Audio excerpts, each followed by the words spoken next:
Welcome to Christiana's Psychic Cafe. We have a great show for you this evening. In just a few moments, we'll be speaking with Kingsley Guy. He's the author of this terrific new book, Queen of the Heavens, and he's an expert on ancient Egypt. So I have a lot of questions I want to ask him. I'm sure you'll find it very interesting. Then we're going to be checking in with comedian Alicia Datner. She was on the show a few weeks ago. She's coming back just to remind us about the online spiritual comedy festival.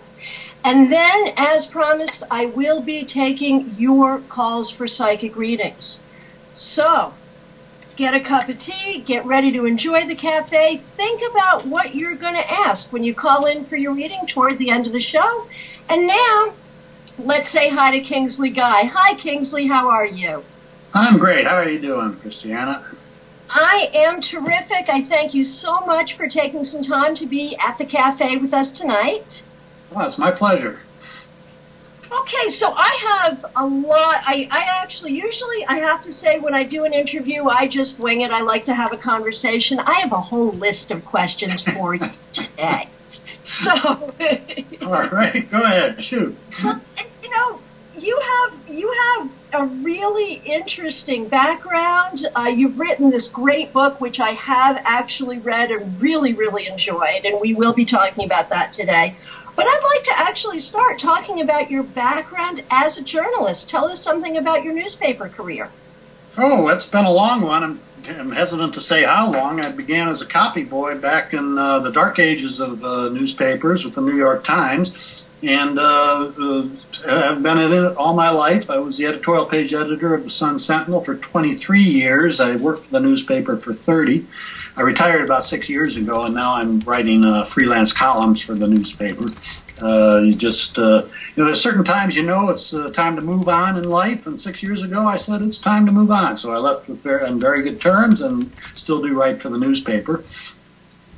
And I do with your column, you actually you do a sort of a counterpoint, taking a fiscal conservative position.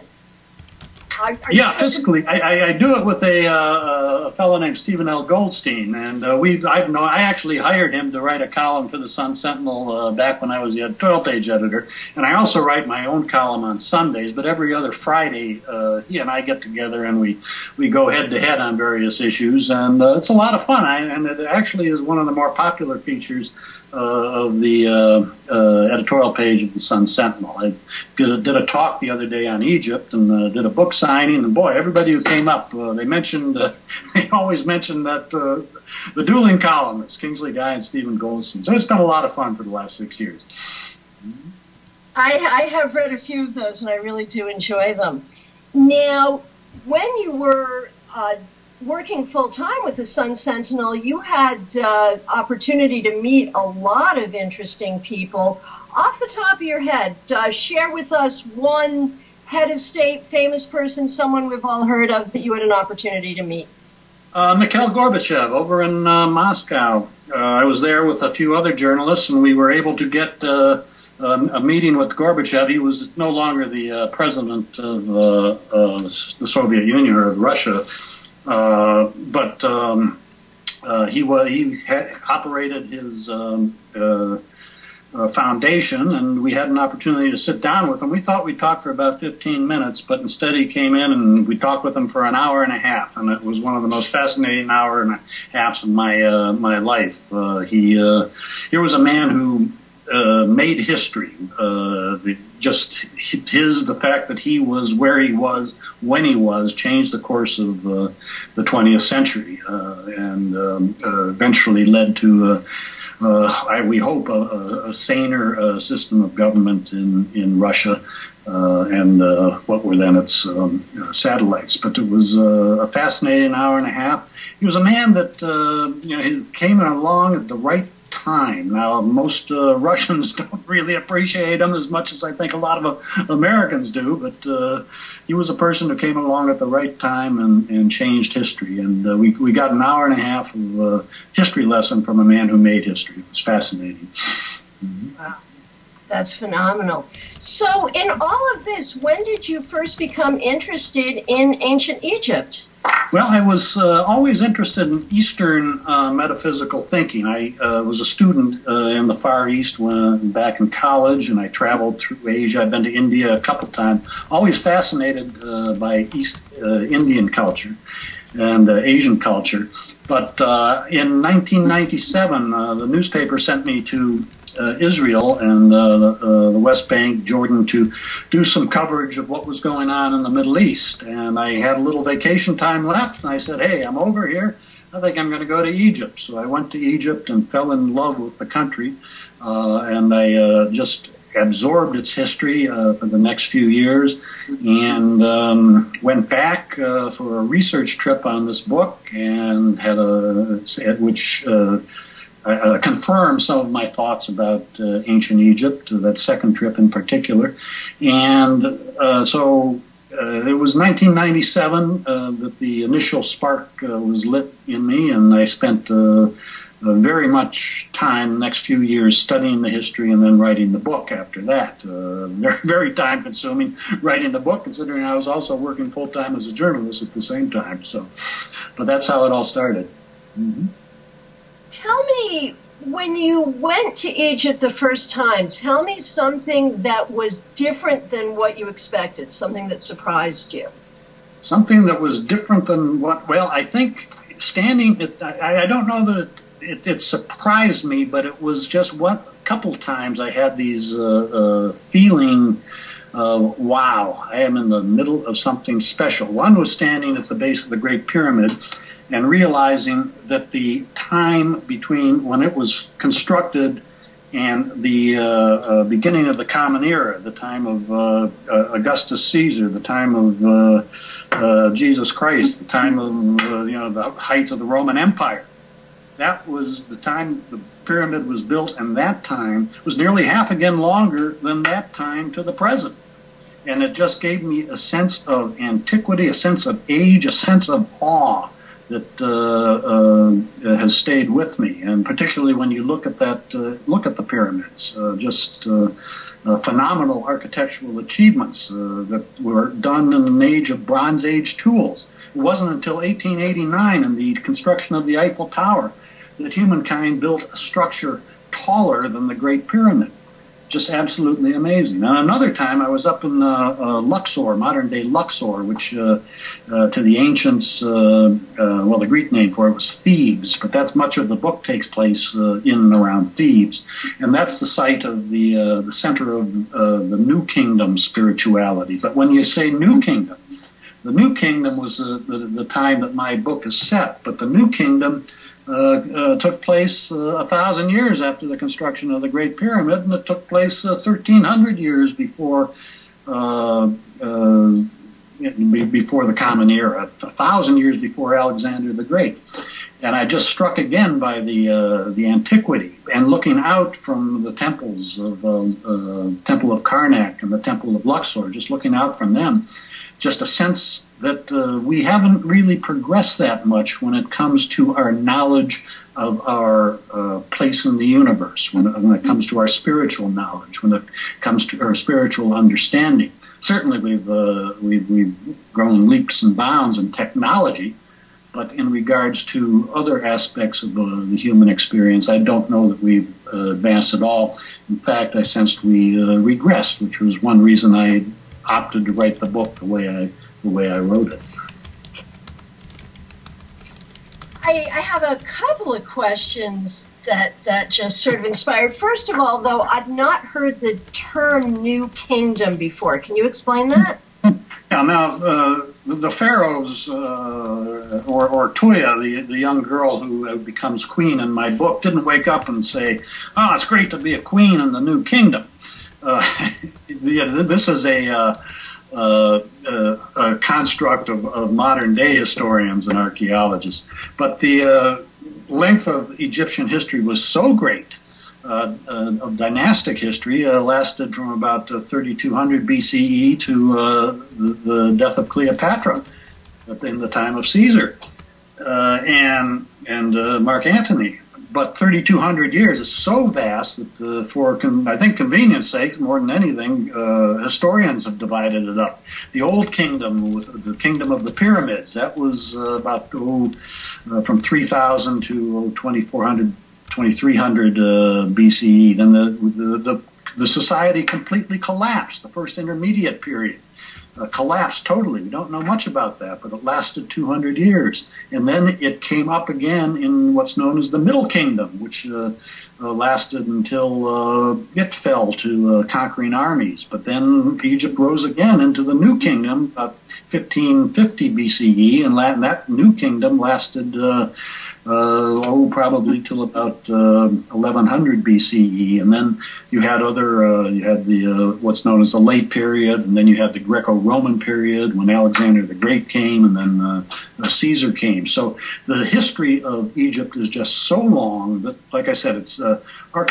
historical constructs from our perspective that is just broken up into these different time frames. And my book takes place in the New Kingdom. King Tut was a pharaoh of the New Kingdom, for instance. He was certainly not the greatest pharaoh, but one of the best known because his tomb was found intact, and a lot of what we know about burial rites and such come from having discovered his tomb.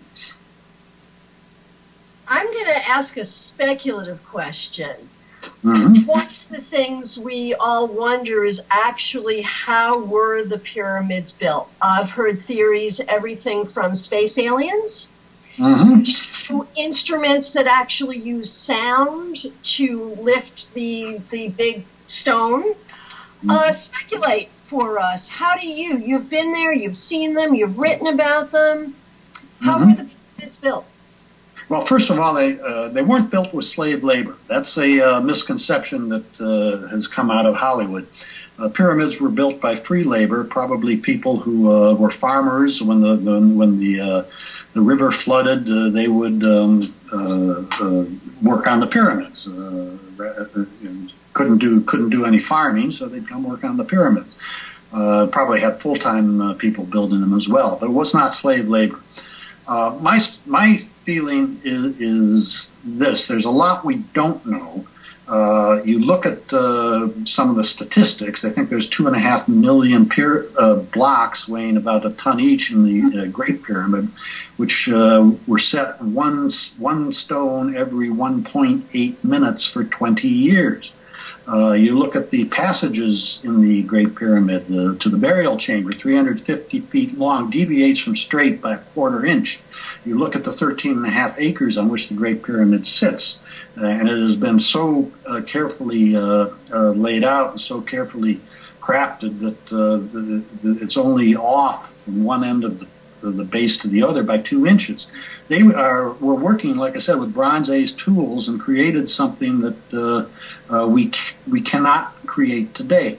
My sense is it was one of the great organizational achievements in the history of the human race to be able to accomplish that. And I think there had to be some sort of a driving force among the people to work as hard and as diligently in creating those things. I'm not one who thinks space aliens created it or helped. I'm a person who thinks that the human race itself is capable of so many great things that when humans put their mind to it and humans use their organizational abilities and, frankly, their labor, and that they can accomplish just about anything. And this is undoubtedly one of the great achievements of the history of the world, putting together the Great Pyramid. But I think it was something that people looked into themselves, and they did it through their drive and determination. Did the netters help? Did the netters help? The netters being the gods and goddesses of ancient Egypt, Thoth and Hathor. Of course they helped. I think they helped me write the book, to tell you the truth. They helped to inspire me. They helped to point me in directions that the book took. One thing I tried to do with the book and that was through fiction, tell a truth that I've come to believe to the, just down to the deepest part of me, and that is there is the reality of another reality, and I wanted to try to express that in the book, the reality of another reality. In the modern world, we often lose sight of that, I think, which is the materialistic world, but there is another world, the world of spirit, that drives and helps and motivates and inspires humanity. And certainly in creating the temples, the pyramids, the cathedrals of Europe, the Gothic cathedrals, the great achievements in the spiritual realm of humanity. Certainly, they were there helping us out. I think in the sciences too. Some of the inspirations that come to great scientists. Where did those come from? The double helix of DNA, that came in a vision to one of the two. I'm not sure it was which one of the two who discovered the double helix, but it came in a vision. It didn't come by just crunching numbers. It came in a vision. So yes, I think the netters are working in our lives. They're worked in the lives of the ancient Egyptians, and it wasn't even something people would question back then. Magic was a part of their existence. The netters was a part of their existence. It was something that was the other reality was as real as the reality of the material world. Good answer. And as we speak of the netters, I guess my question is, when you were there on either of your trips to Egypt, when you were there by the pyramids with your feet on the ground there by the Nile, did you feel them? Did you experience them? Did they come into your dreams? Was there one in particular that called to you? What was your experience there? Yes, at the Temple of Luxor,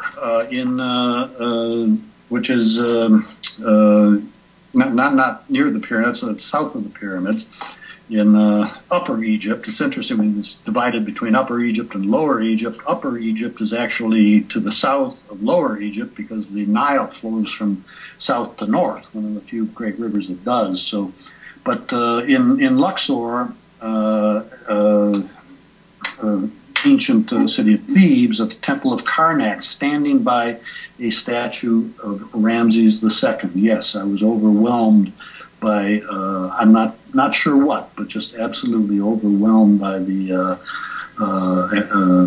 experience of being there, and also of looking out, as I said earlier, looking out and realizing we've advanced greatly when it comes to science, but we haven't advanced at all when it comes to our concepts, spiritual concepts. My second trip back, when I was at the great temple of Abu Simbel down in much farther south, not far from Sudan, a temple built by Ramses II, and I had some ideas in the book. I was working on some theories and thoughts.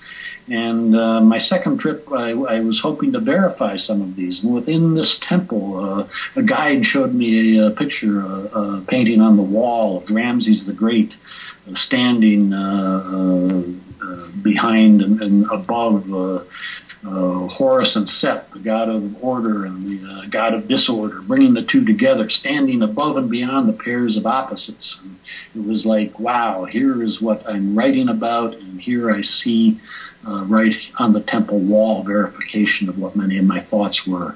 And these are some of the ideas that I'm going to be expressing in the second book that I'm writing, which is about Ramses the Great. And and Ramses also exists in the book you have. But also in the museum in Cairo, there is Ramses the Great's mummy is there, as is Seti the First mummy, who are both characters in Queen of the Heavens. And to be able to look into the faces of people who have been dead now for, 3,300 years, to be able to look in their faces, and these are the people you're trying to bring to life through words, but to be able to look in their faces of these people who have been dead for 3,300 years is an extraordinarily moving experience. And that brings me to another question. This book reads really well. I love sort of trashy, not that this is trash by any means, but I love romance novels. I love just an easy, by the pool kind of a read. And while this is much deeper than that and much more meaningful than that, it does have that flow. And the way all good fiction should. Yeah. And so I guess my question is, I know you did a lot of research. I know that the characters in the book are historical characters. I guess the question is, how much of the book is what you know to be fact from your research? How much is your own creativity fictionalizing it? And how much is what came to you ostensibly from the netters who were inspiring you here, if you will? Well, the major characters in the book, Queen Toya, her husband Seti, the old pharaoh Harenhab, of course Ramses I, and Ramses' sister Hintmere, all the major characters are actual historical figures. The book I initially intended to write was going to be from the point of view of Ramses the Great. Toya, his mother, was going to be a minor character. But then Toya started taking on a life of her own, and I'm not sure how, but I had to succumb to her enchantment, and I wrote a book about her. The book I'm writing now is going to be from pick up where this one lets these off, but it's going to be from the point of view of Ramses II, the pharaoh. What do we know about Toya? We know she was born a commoner, like I say, and she did become the Queen of Egypt. There is a statue of Queen Toya, who is referred to as the Divine Mother, that exists actually in the Vatican. It was brought from Egypt by the Caligula, the Roman Emperor Caligula. It now exists in the Vatican Museum, the statue of Queen Toya. And some of the descriptions I make of her are drawn from that statue. So she was an extremely important person in the history of, well, certainly in the life of Ramses. The storyline on this, so some of it follows. Seti going off to fight the Hittites. Seti, her husband going off to fight the Hittites. All this is actual history. The defeat of the Hittites, and then his second fight with them, where he gives up the land voluntarily. All of that, we do have some basis in historical fact. So we do know that Ramses. We think that the Ramses had two sisters. These are all factual. Now, the story that I create about Toya, how she captures the attention of Seti in the royal court, that was the inspiration. That was the muse working through me. There's no way of knowing the veracity of that. But this, like I said, this is a novel. This is a work of fiction. The truths that I hope to tell through the novel, I think, are spiritual truths rather than necessarily historical truths. But I was very, very careful in making certain, as best I could, that the historical references were accurate. The time frame, the description of what existed at the time. Spent a lot of time checking on that. One thought for one thing. I make reference to the cock crowing. Okay, the cock crowed in the morning and awoke them. Well, it struck me. Boy, did they have chickens? When did the chicken arrive in ancient Egypt? And I did some research on that and discovered that the chicken probably arrived in ancient Egypt 3 centuries before the book took place. So that historical point was accurate. Initial writing of the book, I had mangoes being eaten because Egypt was full of mango trees. But I checked on that. Well, the mango didn't come to Egypt until about 800 BC. So I had to lift all the reference to the mangoes. So I tried to pay extreme attention as to the finite details or the fine details of what went in the book. I was really impressed. As you say, the main character, Toya, is female, and it's written in the first person. So you are writing in the voice of a woman, and you did so authentically.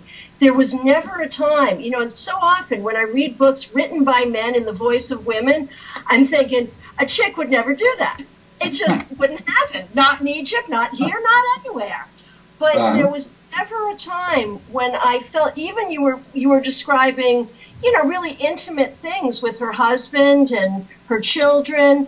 And it just felt from a woman's perspective very authentic. And so I am willing to believe that the female letters were certainly working through you there. Well, like I said, the initial book was going to be from the point of view of Ramses, and then Toya took on a life of her own. I don't know that I could have, unabashedly, I will say that the letters were working through me. I don't know that they would have, or I could have, or so effectively worked through me if I'd been any younger and had known any fewer women in my life. So. But over the years, you hope you acquired some wisdom and knowledge about the opposite sex. but yes, I did. Absolutely. The muse, by the way, is the muses of ancient Greece, the sources of inspiration. They were always pictured as feminine entities. So, anyway, the muses, I'm sure, were working through. One of my favorite aspects, well, two of my favorite aspects of the book. One is that Toya is very connected to Isis, Queen of the Heavens. Yes. As the book is titled, and Isis is one of the goddesses that I also work with, and so to have Isis really personified in this book, just on a very spiritual level, made me feel even closer to that divine feminine presence, and I really appreciated that. I also appreciated in the book Toya is a healer. And you describe in really significant detail the process of the healing work that she does. And it was very true in my mind in terms of what I've experienced when I've done healing work, what I've experienced when healing work has been done on me. And I'm curious to know where you got that specifically, where you got the colors and the sensations. Is that something you have experienced? Is that in Egyptian lore? Did you study Reiki? Where did that come from? Well, that came from a lot of things. As I mentioned to you, I'm very, very interested in Eastern metaphysical thinking, and of course the chakras and such are all a part of that. The various colors, the colors of the spectrum when it comes to the chakras, going from the infrared to the ultraviolet, from the lower chakra to the upper chakras. So I think my understanding of ancient, or not ancient, but frankly modern East Indian ideas and thinking certainly helped in crafting some of that, although I've never experienced healings or specifically the way that those are featured. But there are certain things, composites of such things. For instance, she tells one person to smash a coconut. Well, that's something that is done in certain Vedic rituals, the smashing of the coconut.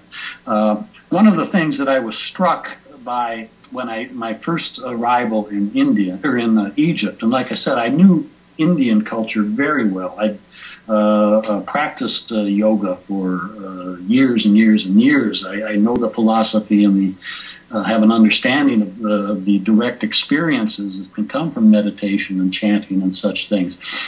As soon as I got to Egypt, I looked at the iconography of Egypt, and I realized it was so similar to the iconography of modern India and ancient India. India, but the Hindu India today. The mythology, similarities in much of the mythology. And I recognized some sort of a link between ancient Egypt and what we still know of India and the way that they thought thousands of years ago. Egyptian religion was wiped out with the arrival of Christianity. However, Hindu religion, Muslims tried to wipe it out and sweep through India, but were unable to. So what it struck me on my first trip was the link between the two is so close, and that the thinking between the two would have to be close as well. I don't think it's something that most Egyptologists fully understand. I think if, rather than from a Western tradition, if Hindus and Taoists had been the first Egyptologists rather than Westerners, we'd have not entirely, but a substantially deeper understanding of Egyptian thinking. So some of what I wrote about, I drew from my understanding of Vedic and yogic knowledge of that and the way it is practiced today. Wow, that makes such sense. And, I never thought about it, how true that is, that whatever the culture is of the person who's doing the exploring is going to really affect what they come back with. I hadn't thought about that at all, and it's really true. Absolutely. And in writing this book, I tried to put myself in the mindset of the ancients. I think so much historical fiction today is written from the mindset of the moderns. You look at somebody like Ramses the Great and all the temples he built and all the things he did, and we look at him and say, well, he must have been a megalomaniac. Well, no. He was a person who grew up and was raised as a pharaoh. And his outlook is not going to be one of a megalomaniac. It's going to be one of a person who embraces the thoughts and the teachings and the knowledge that exists when he was functioning. Same with Toya. I mean, magic is a part of Toya's life. It was a part of all Egyptians' life. It wasn't something that was unique or different. Magic was all around them, and the workings of magic in their life. So I tried to roll the clock back for me and just try to think not like a 21st century person writing about ancient Egypt, but an ancient Egyptian writing about ancient Egypt, and tried to put myself back in that time and the way that I approached it. And in the first person. I started out writing the book in third person, but it was like a light bulb went off in me, or lit up in me, when I decided to change the first person. It just changed the whole book, and I think made it far superior to what it would have been if I'd stayed in the third person. Well, it certainly is a superior book. The book is Queen of the Heavens by Kingsley Guy. Read it for the spirituality. Read it for the Egyptology. Read it because it just is a darn good read. Kingsley, give us your website. How can people get the book? Anything else you want to share about Queen of the Heavens, Egypt, or Kingsley Guy? Okay, well, I've got a website, KingsleyGuy.com, and you can go there, and that will get you to... It can be ordered through KingsleyGuy.com. Paperback can also be ordered through Amazon.com. It is also available for Kindle, the Nook, the iPad, so it can be obtained at Barnes & Noble for the Nook, and iTunes, the iBookstore, and KingsleyGuy.com will take you to all those places. And the website also has a slideshow. It's sort of a value-added. You go to the website and you'll be able to look at a slideshow of the places, some of the places that are mentioned in Queen of the Heavens, and where Toya actually spent time, and things that are described in Queen of the Heavens. You can actually see a statue of Queen of the Heavens, of Toya, standing next to her son Ramses the Great at the Temple of Abu Simbel. So KingsleyGuy.com would be the best bet, but it's also available on Amazon.com. Like I said, this is the first book. I'm in the process of writing the second book, and frankly, I think the netters are starting to work on this. The ideas are starting to come. I've got about 25,000 words done. Kind of hit hit a wall for a while, but with the Queen of the Heavens in print, I'm inspired again, and the ideas are starting to come for the second book. So it's going to be a long, arduous process, but it's one that ultimately I am going to finish the second book as well. So anyway, that's about it. I cannot wait for the second book. I cried at the end of this, not because the ending was sad, but because I was sad that it was over. So if you don't want me to cry, you will write more quickly. Okay. All right. Like I said, you're making me cry. I'll do my best. I thank you so much, Kingsley, for writing a wonderful book, and I thank you for spending some time with us at the Psychic Cafe. I could not recommend this book more highly. KingsleyGuy.com. Check it out. And Kingsley, good luck with the second book. Good luck with everything you're doing. And again, thank you for being here. Okay, I really appreciate it, Christiana. You have a good rest of the evening. You too. Take care. Well, I hope you enjoyed Kingsley as much as I did. Such interesting stuff. Now we're going to switch gears a little bit. You might remember a few weeks ago we had Alicia Datner on the show. She also has been to India. Maybe this is the show of people who have been to India. She has also been to India. She is a spiritual comedian, and she is hosting a really interesting event, an online spiritual comedy festival. It starts this week, so I caught up with her a couple of days ago and just chatted with her a little bit about the spiritual comedy festival. So let's check that out now. Alicia, it's so nice to see you again. You were so nice to see you. Thank you. You were on a few weeks ago, and we all enjoyed learning about you and learning about the comedy you're doing. You've got your event coming up this week. Tell us about it.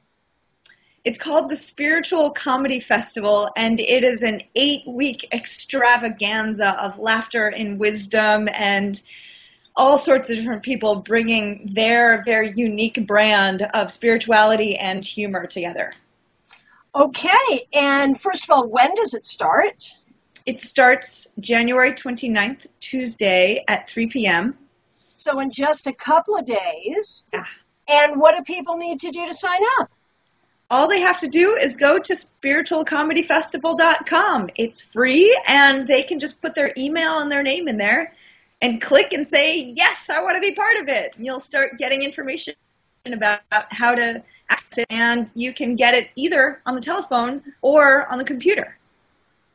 Wow. So does that mean like Wavy Gravy is going to call me up and tell me jokes? Yes, he is. and another 6,000 people. It's going to be a very intimate experience with you and 12,000 people in Wavy Gravy. Wow. Wow. So are these actual performances that people will be able to hear or see on the phone or online?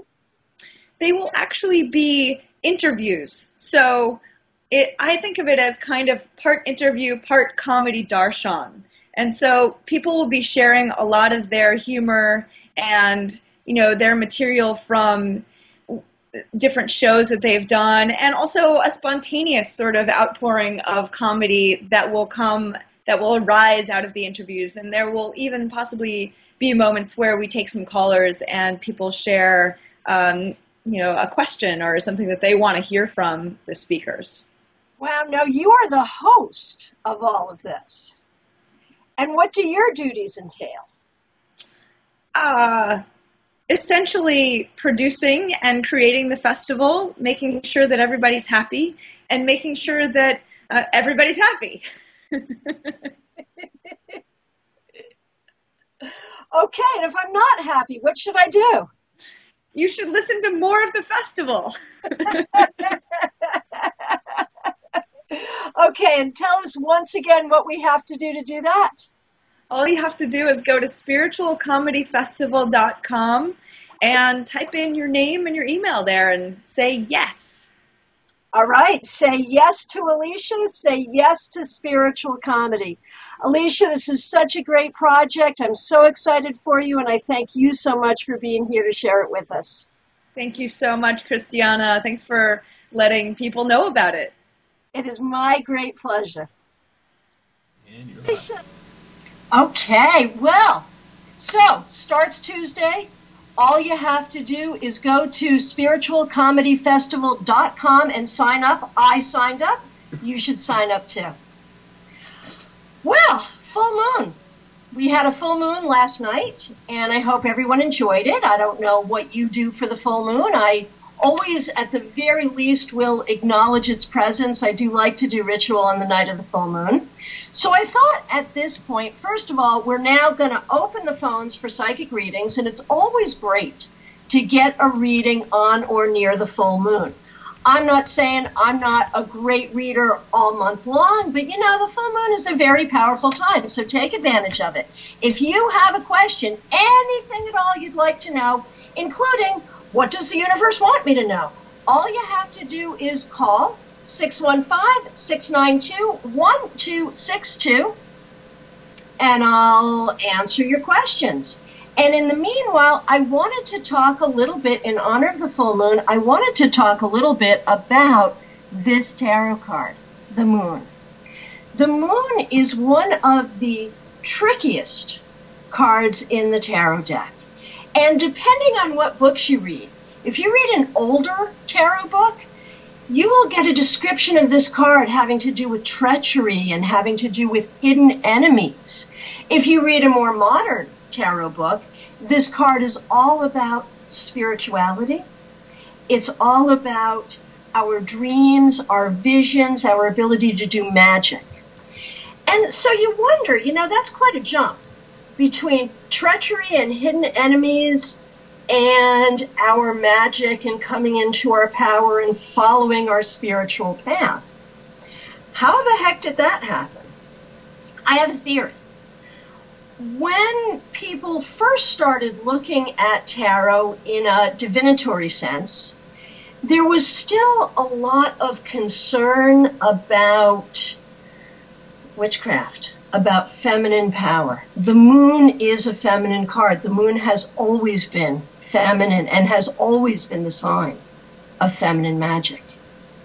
And so my theory, rightly or wrongly, my theory is that if you're coming at it from the perspective of the patriarchy and you're looking at the concept of feminine magic, that could be scary. You know, we might cast a spell on you. And that would come into the treachery and the concept of enemies. If we look at it today, from the eyes of the matriarchy, of course, this is all about being in our own power. So then we say, well, how do you interpret a card like this when it comes up in a reading? And for me, I think it is true that in the light of the moon, not everything is the way it seems. So there could be illusion. There could be delusion. Remember, the moon is about lunacy as well. So when this card comes up, it does ask you to look twice, to decide what is really real. When this card comes up to describe someone's love life, we may have some confusion. There may be a mystery involved in what's going on there. But I also see this card as calling to the deepest part of us, calling to the most spiritual part of us, calling to our dreams and our visions. And sometimes when this card comes up in a reading, it can talk about that exactly, about paying attention to your dreams, paying attention to the way Spirit speaks to us in our dreams. Many people find that during the full moon, their dreams are more intense or more prophetic. And so that's another thing that we can talk about at this time of the full moon is how can we use tarot to help interpret our dreams? And that's something that we'll talk about in just a moment. I want to remind you, though, that the phones are open for psychic readings. We can do a dream interpretation for you if you like. Or if you have a question about anything at all, just pick up the phone, give a call. It's free. 615-692-1262. You can call at any point during the show at this point.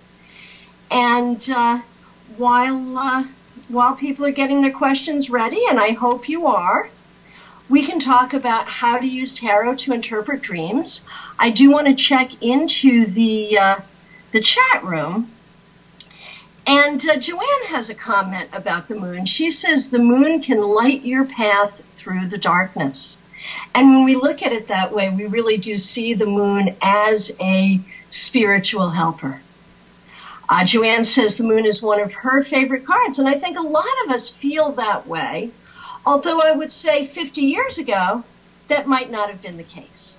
So, if you want a reading or if you want a dream interpretation or have a question or a comment, just give a call, 615-692-1262. And now let's talk about using the cards to interpret your dreams. Is that something you've ever done? It's something I do a lot. And one of my favorite things is when people call me asking for dream interpretation. And you know, the thing about dreams is this. A dream can mean so many things. A dream can be simply a processing of the random things that happened in your day and can mean nothing. A dream can be a psychological process. I know a lot of times if I go to sleep thinking about a particular problem that needs solving, I will dream the solution in my sleep. And this has been true since I was a small child. And it's not even a technique that I'm trying. It's just something that happens for me, and I absolutely appreciate it. Sometimes dreams mean you shouldn't eat pizza before you go to bed. Sometimes they can be prophetic. And I've noticed in my own life that my prophetic dreams are the most mundane dreams in the world, seemingly. They may be odd, they may be out of context, but they tend to be very mundane conversations with people that I know or people that I don't yet know.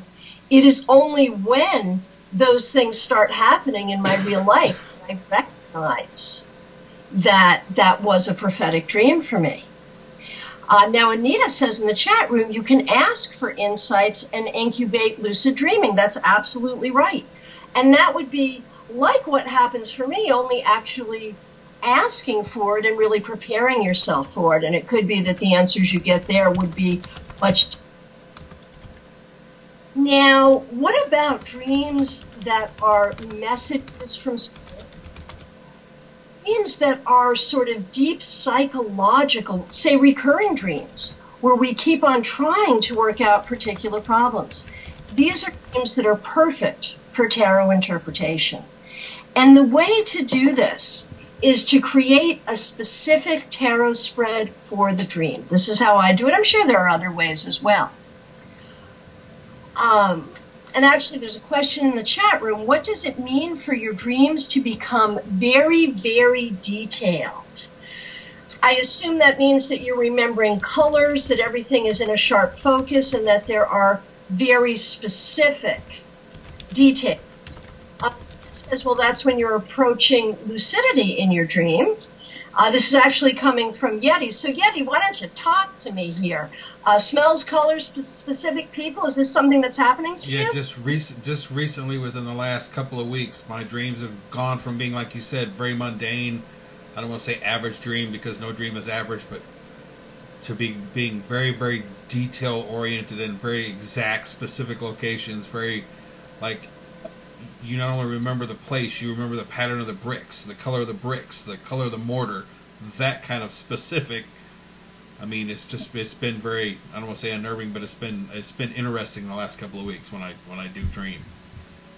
Interesting. And is there a particular theme that is that runs through the dreams, or no? Only if I was a psychopath. It's all over the place. It is literally they're falling dreams, they're swimming dreams, they're drowning dreams, I mean, literally all over the place, all kinds of actions, but it's very detail oriented. Like the drowning dreams, when I'm in the water, I just a specific type of fish that I see swim by. It's insane. But it just recently started. Wow. So do you have drowning dreams a lot? No. It's just it's been all my dreams have been all over the place recently. Wow. So, that's not something we can do an actual dream interpretation on, since it's, as you say, all over the place. I would have to comment, though, it's interesting that what you described was swimming, falling, all of these physical actions. And in these dreams, you're remembering these very specific things. So there's, in the chat room, a few people are saying different things. Kim is ratting you out and saying that you're muttering in your sleep. Yeah, well. Anita sees this as approaching some lucidity. She also comments that increasing vitamin B complex can stimulate this. You taking any vitamins? Nope. Interesting. Okay, but this is what I would do. I'm just going to pull some cards and say, so, in this particular situation, what does this mean? And this is sort of the easiest form of using cards to interpret dreams. If it was a specific dream, I might pull one card for each person, one card for the fish, one card for the mortar, to come up with some idea of what these things actually mean. But in this case, I'm just going to say, what's up with the Yeti? And here's the thing. I think that you are in the process of expanding. You're expanding spiritually, you're expanding your business, you're expanding the way you think.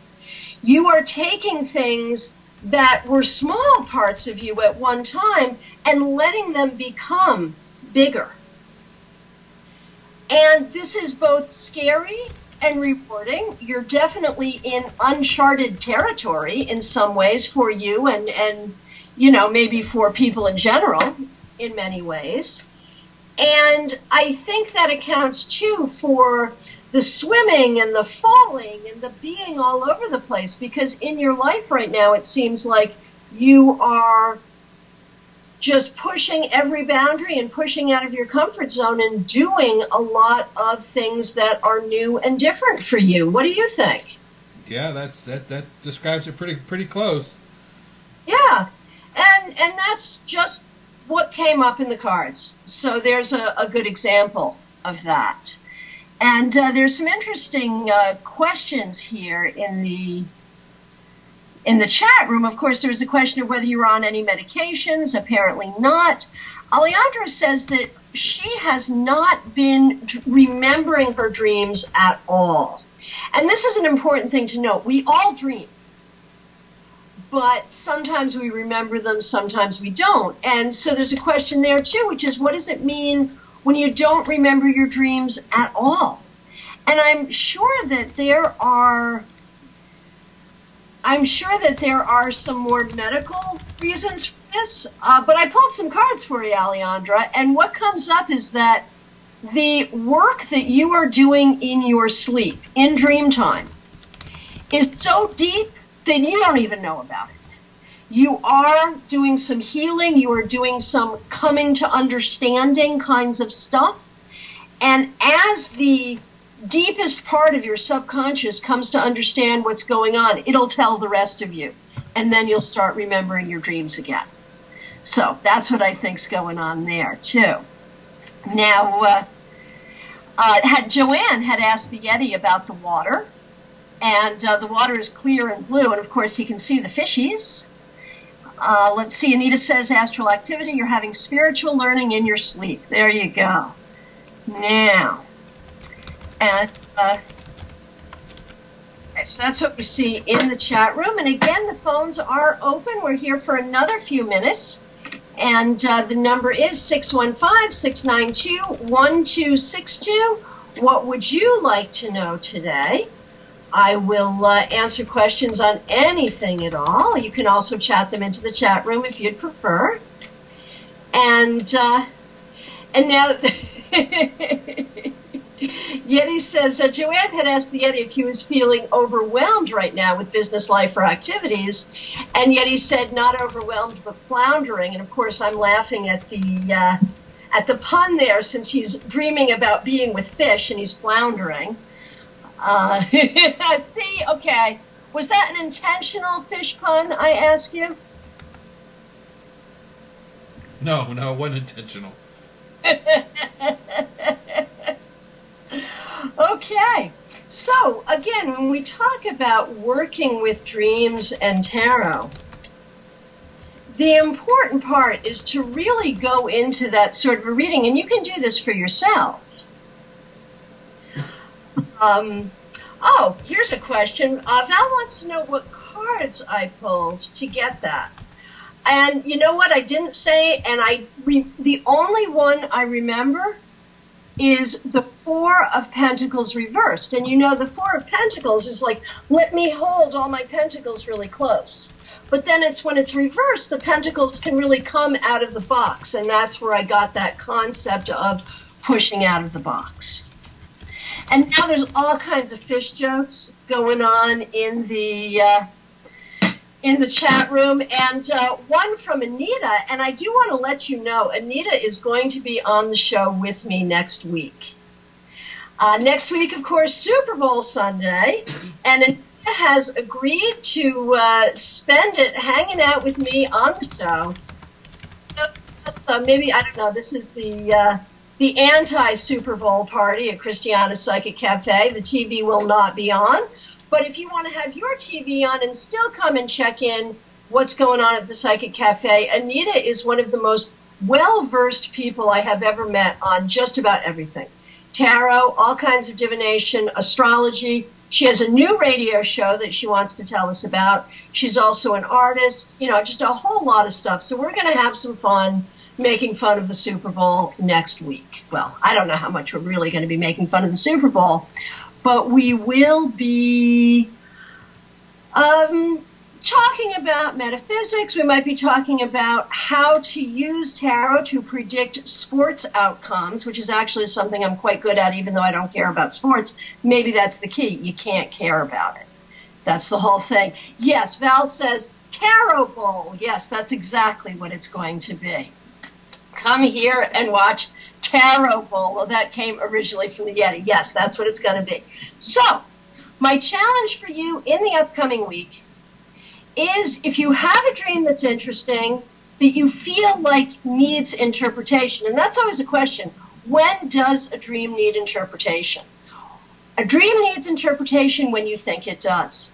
If you have a dream that needs interpretation, sit down, write down all of the elements of your dream. You can start with one card. What does this dream mean? And then you can draw cards for each of the elements. And my final trick is the fish for the Yeti. Here he is, he's drowning, and he sees the fish. The fish actually, I believe, represent hope for the future. The fish, I don't think, are ominous or going to hurt you. I think they represent hope. Now, just a question in the chat room. Joanne wants to know if the shows are archived. They are archived on YouTube, and you can actually get to them on the Tarot by Christiana News and Information Tarot site, which is tarottopics.com. All my weekly newsletters are archived there, and all our shows are archived there. So I want to thank you so much for being here today. We will be back next week with psychic readings, with all kinds of magic and mayhem, with me and Anita Perez for the great Tarot Bowl.